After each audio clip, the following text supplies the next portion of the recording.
नमस्ते बच्चों। आज मैं आप लोगों को क्लास 7 का पाठ बाल महाभारत का मैं इसमें देवव्रत पढ़ाने जा रही हूँ। इससे पहले बाल महाभारत का मैं समरी भी बना चुकी हूँ।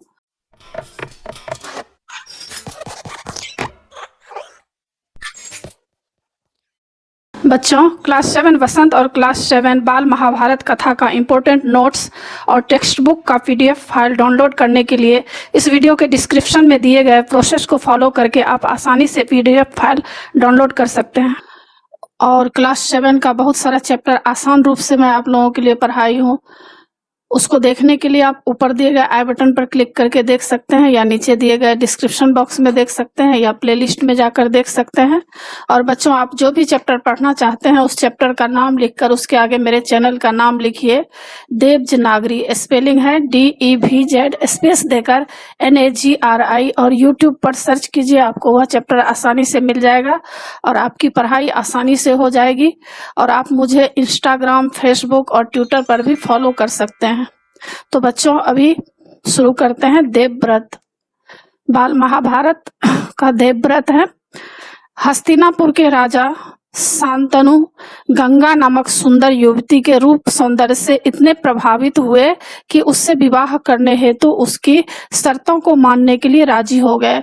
तो इसमें बताया जा रहा है कि हस्तिनापुर के जो राजा थे शांतनु, तो गंगा नाम की सुंदर युवती के रूप सौंदर्य उनको इतना अधिक प्रभावित किया कि वे उनसे शादी करने के लिए यानी विवाह करने के लिए उसकी शर्तों को मानने के लिए भी राजी हो गया। गंगा ने राजा से कहा, मैं कुछ भी करूं, आप उसका विरोध नहीं करेंगे। गंगा एक शर्त रखी थी कि मैं कुछ भी करूं, आप उसका विरोध नहीं करेंगे। राजा द्वारा शर्त स्वीकार करने के बाद गंगा उनकी पत्नी बन गई। राजा क्या किए, उनका जो शर्त था तो वे स्वीकार कर लिए कि ठीक है, मैं शर्त को स्वीकार करता हूं। गंगा से राजा के 7 पुत्र पैदा हुए, किंतु गंगा ने उन बच्चों को पैदा होते ही बहती हुई नदी में बहा दिया। पुत्रों के साथ पत्नी के इस व्यवहार से राजा आश्चर्यचकित हुए। उनको बहुत ही आश्चर्य लगा कि बच्चों को जन्म होते ही गंगा में क्यों प्रवाहित कर देती है। उनके अंदर बहुत चिंता सताने लगी, क्योंकि उनके पुत्र थे। पुत्रों के साथ पत्नी के इस व्यवहार से राजा आश्चर्यचकित और बहुत ही दुखी थे, किंतु शर्त के अनुसार गंगा शर्त रखी थी, तो शर्त के अनुसार कुछ नहीं कह पाते थे। गंगा ने 8वें बच्चे को जन्म दिया। वह उसे भी नदी में फेंकने के लिए जाने लगी, तो शांतनु से न रहा गया। अब शांतनु से नहीं रहा गया। वे बोले, तुम कैसी माँ हो जो अपने नादान बच्चों को अकारण मार देती हो, तुम्हारा यह व्यवहार घृणित है। तब उनको रहा नहीं गया। तब वे गंगा से बोलते हैं, अपनी पत्नी से, कि तुम कैसी माँ हो जो तुम अपने ही बच्चों को मार दे रही हो। यह तो तुम्हारा जो व्यवहार है वह घृणा, लोग यह जब जानेगा कि तुम ऐसी माँ हो तो तुमसे सब लोग घृणा करेंगे। राजा की बात सुनकर गंगा मन ही मन मुस्कुराई, परंतु क्रोध का अभिनय करती हुई बोली, राजन, क्या आप अपना वचन भूल गए हैं? मालूम होता है कि आपको पुत्र से ही मतलब है, मुझसे नहीं। आपको मेरी क्या परवाह है? ठीक है। अब गंगा बोल रही है कि ऐसा लगता है कि आपको केवल पुत्र से ही मतलब है, मेरे से कोई भी मतलब नहीं है और मेरी कोई परवाह भी नहीं है। और जो आप वचन मेरे साथ वचन का कह रहे थे कि पालन करूंगा, वह वचन भी आप भूल चुके हैं। ठीक है, पर शर्त के अनुसार मैं अभी नहीं ठहर सकती। मैंने आपको शर्त दी थी, तो अब अभी तक ही आपके साथ नाता रहा, अब मैं नहीं ठहर सकती। हाँ, आपके इस पुत्र को मैं नदी में नहीं फेंकूंगी। इस अंतिम बालक को मैं कुछ दिन पालूंगी और फिर पुरस्कार के रूप में आपको सौंप दूंगी। अब गंगा बोल रही है कि यह जो अंतिम बालक है उसको मैं पालूंगी, क्योंकि बहुत ही छोटा बच्चा था, माँ की देखरेख की जरूरत थी। तो बोली कि ठीक है, इसको मैं पालूंगी और बाद में आपको मैं इस बच्चे को दे दूंगी। यह कहकर गंगा बच्चे को लेकर चली गई।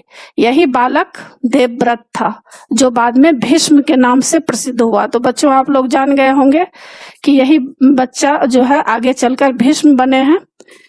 तो देवव्रत उनका नाम था। कुछ दिन बाद एक दिन गंगा के तट पर राजा ने एक युवक को देखा। जो नदी की बहती धारा में तीर चलाकर उसकी प्रचंड धारा को रोक रहा था। एक दिन क्या हुआ, गंगा के किनारे पर राजा गए तो देखते हैं कि एक वहां पर सुंदर सा युवक है जो बहती हुई नदी की धारा में तीर चला रहा था और प्रचंड धारा को रोक रहा था। राजा आश्चर्यचकित हो गए। इतने में ही गंगा ने आकर राजा से कहा, तभी गंगा निकल जाती है और राजा से कहती है कि राजन, पहचाना मुझे और इस युवक को? यही आपका और मेरा 8वां पुत्र है। अब गंगा अपने पति से कह रही है कि आप मुझे पहचाना और इस युवक को आपने पहचाना, यही आपका और मेरा 8वां पुत्र है, जिसको मैं पालने के लिए कुछ दिनों के लिए ले गई थी, यही इतना बड़ा हो गया है। महर्षि वशिष्ठ ने इसे दीक्षा दी है।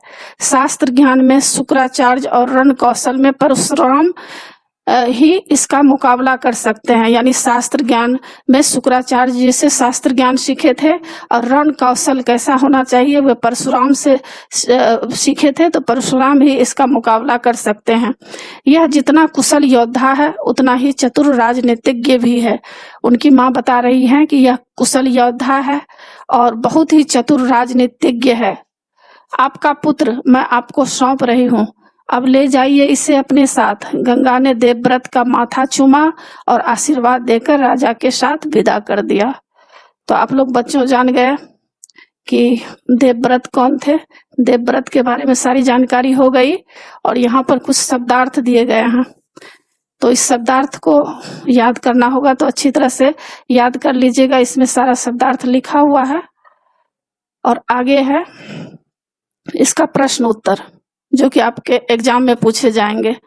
पहला प्रश्न है, शांतनु कहाँ के राजा थे? उन्होंने किस युवती के समक्ष विवाह प्रस्ताव रखा? तो अभी तो पाठ समझ गए आप, तो इसमें जो भी प्रश्न है उसका उत्तर अच्छी तरह से लिख लेंगे। तो क्या प्रश्न है, शांतनु कहाँ के राजा थे? उन्होंने किस युवती के समक्ष विवाह प्रस्ताव रखा?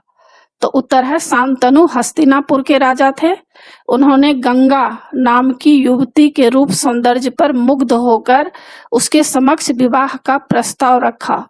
दूसरा प्रश्न है, शांतनु के सम्मुख गंगा ने पत्नी बनने के लिए क्या शर्त रखी थी? उत्तर है, गंगा ने राजा से कहा था कि मैं कुछ भी करूं आप मुझसे कुछ नहीं कहेंगे।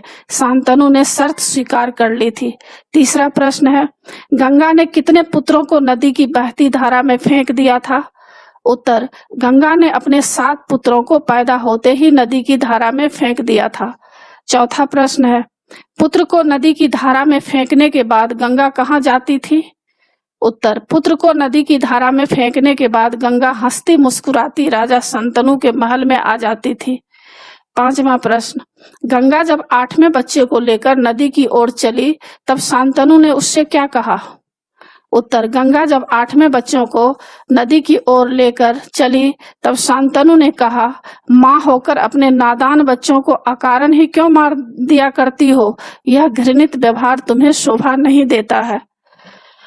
छठा प्रश्न है, शांतनु की बात सुनकर गंगा ने क्या कहा? उत्तर, शांतनु की बात सुनकर मुस्कुराती हुई गंगा ने कहा, राजन आपने दी हुई शर्त को तोड़ दिया है, अतः मैं अब नहीं ठहर सकती। आपके इस बालक को नदी में न डालकर कुछ दिन पालूंगी और फिर आपको लौटा दूंगी। 7वां प्रश्न, देवव्रत को उसके पिता ने पहली बार कब देखा? उत्तर, एक दिन राजा शिकार खेलते खेलते गंगा के तट पर चले गए तो देखा किनारे पर खड़ा एक सुंदर और गठीला युवक गंगा की बहती हुई धारा पर बाण चला रहा था। बाणों की बौछार से गंगा की प्रचंड धारा एकदम रुकी हुई थी। यह दृश्य देखकर शांतनु दंग रह गए। यह बालक ही देवव्रत था, उनका पुत्र था। 8वां प्रश्न, राजा को गंगा ने अपना और देवव्रत का परिचय किस प्रकार दिया? उत्तर, राजा के सामने गंगा स्वयं आकर उपस्थित हो गई। गंगा ने युवक को अपने पास बुलाया और राजा से बोली, राजन, यह आपका और मेरा 8वां पुत्र देवव्रत है। यह शास्त्र ज्ञान में शुक्राचार्य और रण कौशल में परशुराम के समान है। यह कुशल योद्धा व चतुर राजनीतिज्ञ है। आप इसे अपने साथ ले जाइए। अब आएगा आप लोगों को ऑब्जेक्टिव टाइप का प्रश्न, जिसको बहुविकल्पी प्रश्न बोलते हैं।